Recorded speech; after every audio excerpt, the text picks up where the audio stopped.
What's up, party people? My name is Chris, and I'm a bookaholic.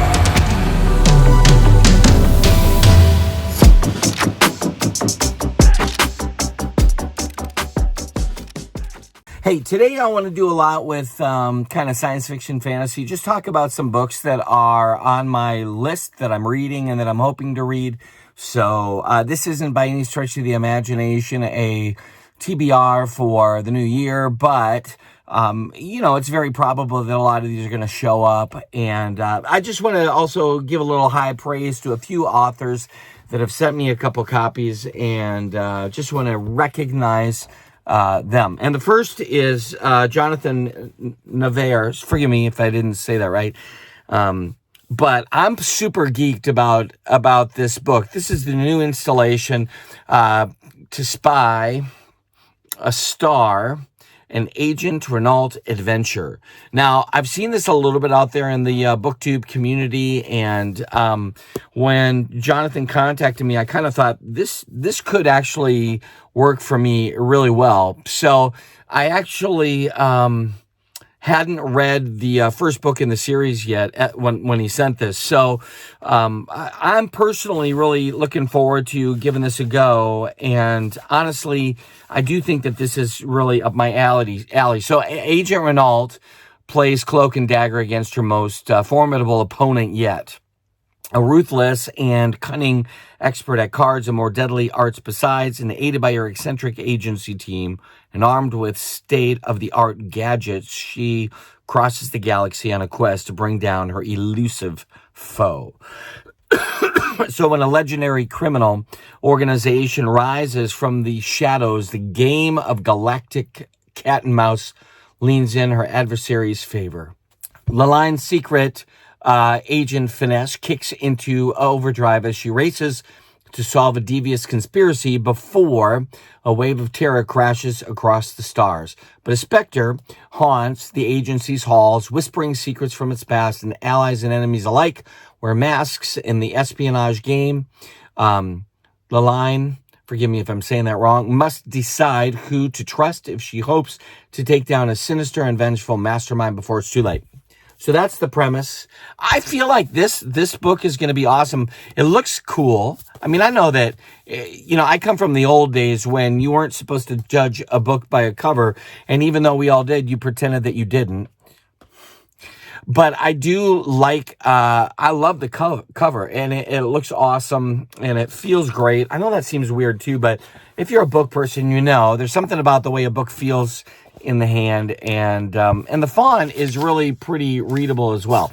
Okay, so that's the first. The other, and this was a while ago that it was sent to me, but I do want to just bring this up again because I have not read this yet, and I'm hoping that I get this in the next month or so. But Brian Asher's The Fear of Moncro. I've seen a couple people talk about this, and it's gotten some really good reviews. When he pitched it to me, I did think this could be something that I really like. I'm not going to read all of the backs of all of these, but I do like this. So all the Waywards have fallen, and after a mission against the Royal Vampiric Court goes horribly wrong, all of the Waywards are slaughtered, all except one. I mean, that alone is like, let's go. So I'm kind of excited about that. And it's funny because I do feel like I keep reading books that have vampires in them. So it's kind of not probably what I thought I was going to be doing, but I'm enjoying it.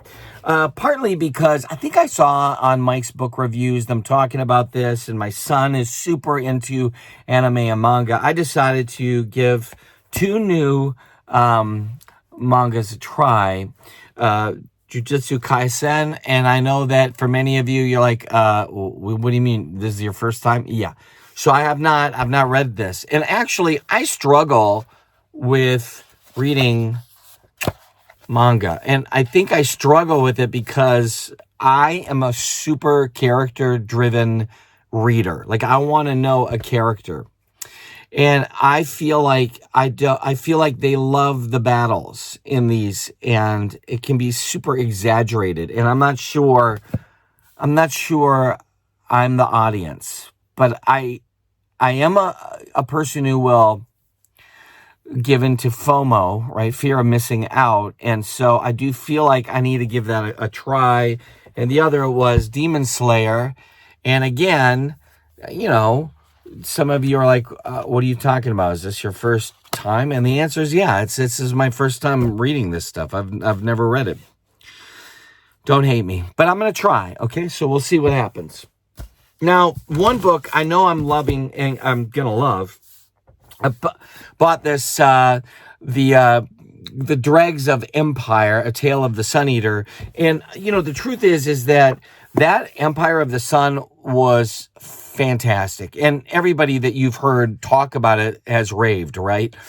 Well, I read the first volume of short stories, and I also really, really enjoyed that, partly because it was my, first introduction. I read the short stories first to, to that world. I had a little bit of an idea of what I was going to be jumping into, and yet that first book, you're like, okay, whoa, I just dove into the deep end. So anything that Rakio is putting out, I'm snagging and super pumped about this. And congrats to Mike over there at Mike's Book Reviews for, just that insert that he got. I do think that's the case that, not myself, I'm not talking about myself, but booktubers, that community has just done so much for the indie pub authors, and I love that. I'll be glad to do whatever I can do. I recognize that this isn't my bread and butter, and most YouTubers out there, it's not their bread and butter. This is something they're doing on the side because they love it, right? They have real life, real jobs, real responsibilities, and they talk about books because they nerd out about books. That's me. I love talking about books. I kind of love nerding out about it. But I don't have that big of a platform here, and that's okay. But if I could recommend Christopher Racchio to every person I meet, I would. Anyway, all that to simply say, I've purchased a lot of books based on those YouTubers and their recommendations. And so I personally, even as a person who does a YouTube channel, for all 10 of you, I find myself very influenced by their opinions as well. So I love that stuff. Now, I will say there are a couple that I'm going to recommend here that I'm not seeing a lot on the BookTube community. The first is Nicholas Binge's Ascension. I'm really excited about this, and what sold me on this, and I don't remember who I heard about this from, is that this is kind of like a Blake Crouch for sci-fi. Now, I don't know if that's accurate or not, but I'm reading Abandon right now by Blake Crouch, and I've read most of his stuff already, and I love it. I love his writing. He's intense. It's fast-paced. It's so good. So the fact that this was compared a little bit to Blake Crouch, then yeah, let's go. I'm going for it. So that's one. The other that I'm not seeing a lot about, but I'm interested in, is called Assistant to the Villain.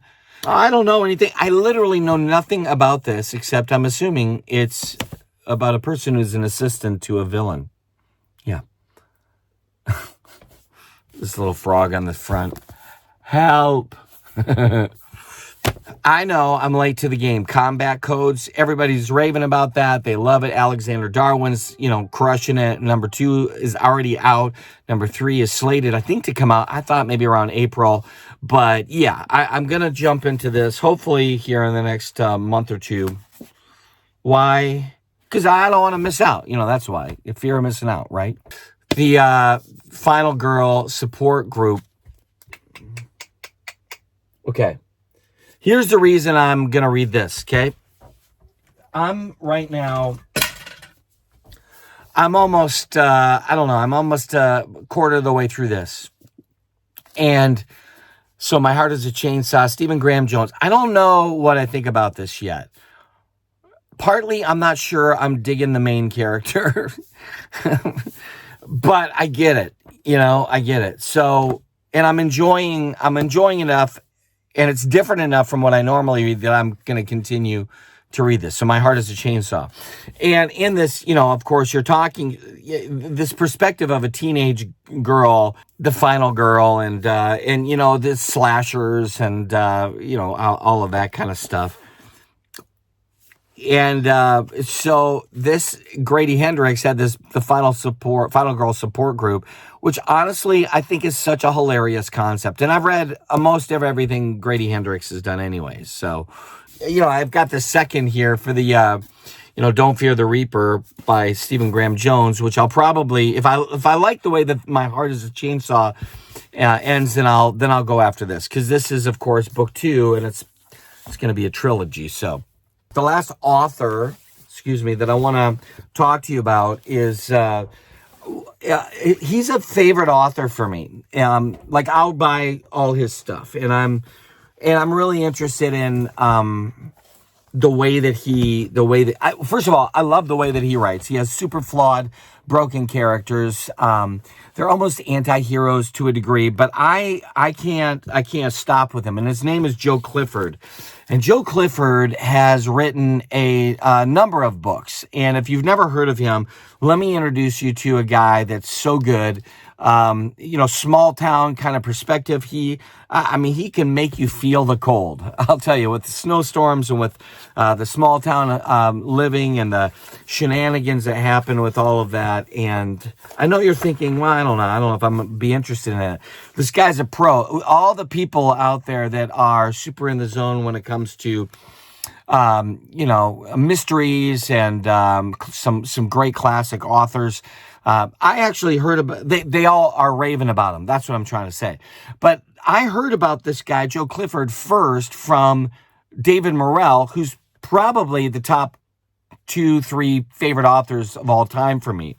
And David Morrell is most known for his Rambo contribution in the literary world, but he's written tons of books. The Thomas de Quincey series is phenomenal. Anyway, Morrell was kind of raving about Joe Clifford. I'm just finding myself reading book after book after book. But then I realized after a few years, my gosh, there's a whole bunch of other books that I've not read of his yet. So one is called All Who Wander. And the other that I had just consumed and finished right away was Say My Name. Both of those were so good. I think actually Say My Name, to me, might have been even better. Anyways, I snagged the others. I haven't read this yet. Skunk Train and Occam's Razor, The Lake House, and Shadow People.